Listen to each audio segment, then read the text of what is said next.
10 रुपए का 10 रुपए का फ्री दी वजह तो रोज़गार बेरोज़गार मजबूरी बाल बच्चेदार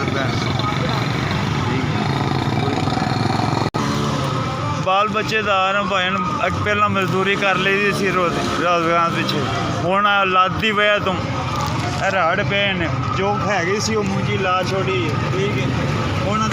निमको दाल बेचन डे बच्चों की पहला भाई मैं मजदूरों का काम करता राजा पिछे ठीक है बड़ी दूर काम किया जो डिगे लत्त टुटी रड़ पे ने उदों का मैं बच्चों लैके दाल 5 रुपए की निमको लैके अगे 10 रुपए मिल जाते हैं 5 रुपए बजते हैं एक निमको पिछे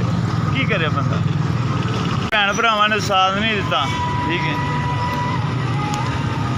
किन्ने दिन भुखे रहे हैं आवादारियाँ कटते रहे हैं बस अल्लाह की ज़ात है फिर भी शुक्र करके पै जाइदा कि मालका किन्ने कि दिन साढ़े भी चंगे दिन आउणगे सारा दिन यही दिन नहीं रहते इंसान के गुरबत के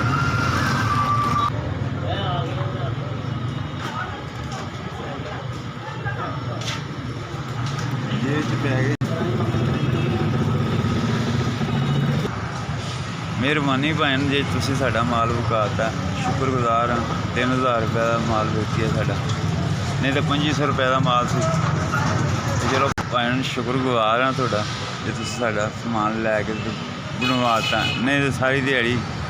हो गई सी लैके 2 पैकेट फिर रहा हैगी जे मेरा इन्ना क माल किन्ने का माल सी किन्ने का निकल ही है ठीक है अल्लाह पाक थानू इस दुगना दे जे साढ़े वर्गे गरीबों का भला करते रहो अल्लाह पाक थानू इन्ना का दवे रख भुलो ये लो बेटा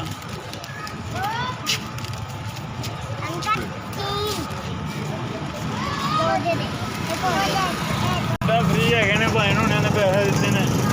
अल्लाह पाक इन्होंने वाधू दे